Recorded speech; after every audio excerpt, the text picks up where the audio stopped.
মা বাঁচাও, ওরে বাবা বাঁচাও, আমি শীতে শেষ। বাপরে, এইভাবে আর কিছু সময় থাকলে তো আমি বরফ হয়ে যাব। কি শীত মাগো মা! ওরে বাপরে, এইবার বুঝি আমি শেষ। আরে তুমি এ কাপড় কোথায় পেলে?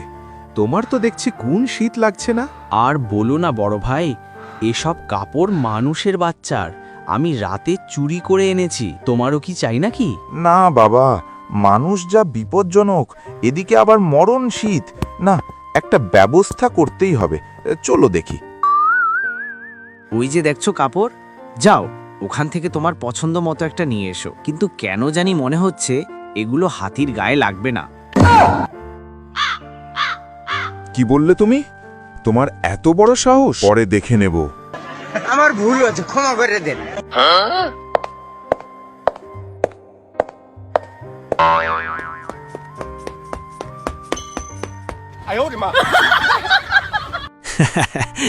এইটা কোনো কথা?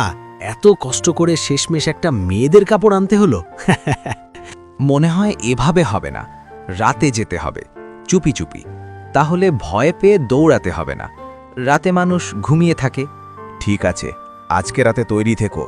আমরা কেন ভয় করব মানুষকে? মানুষ আমাদেরকে ভয় করবে।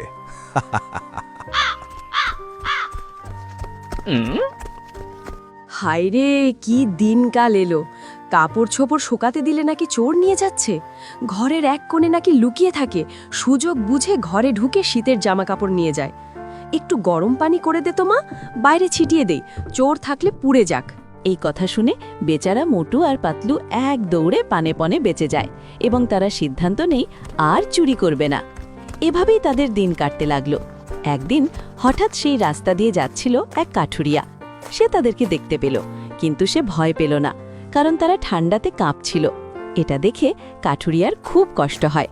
সে বাড়ি যায় আর কিছু কাপড় এনে তাদের কাছে রেখে চলে গেল।